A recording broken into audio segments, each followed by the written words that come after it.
سیدنا ابو ہریرہ رضی اللہ تعالیٰ عنہ سے مروی ہے کہ نبی کریم صلی اللہ علیہ وسلم نے فرمایا، بے شک آدمی عرصہ دراز تک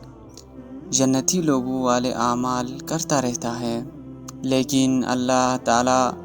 جہنمی لوگوں والے اعمال کے ساتھ اس کی زندگی کا اختتام کرتا ہے اور اس طرح اس کو آگ والوں میں سے بنا دیتا ہے۔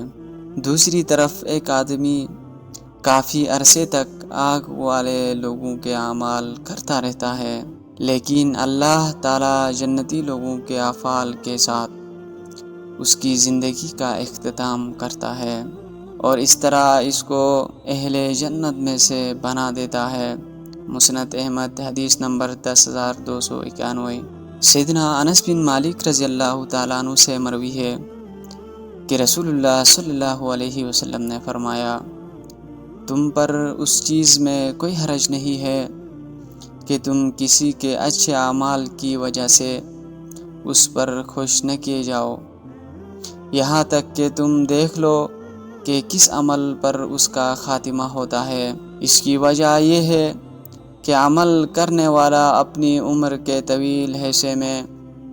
یا کچھ زمانے میں ایسے نیک عمل کرتا ہے کہ اگر ان پر اس کی موت واقع ہو جائے تو وہ جنت میں داخل ہوگا،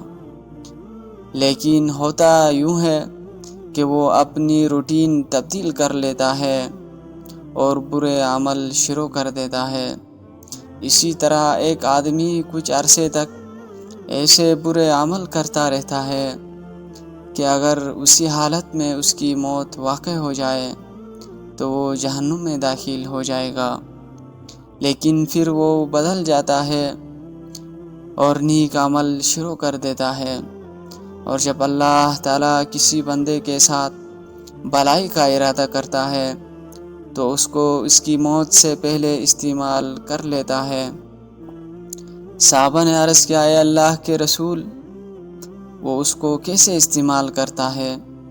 آپ صلی اللہ علیہ وسلم نے فرمایا، اللہ تعالیٰ اس کو نیک عمل کی توفیق دے دیتا ہے اور پھر اس کو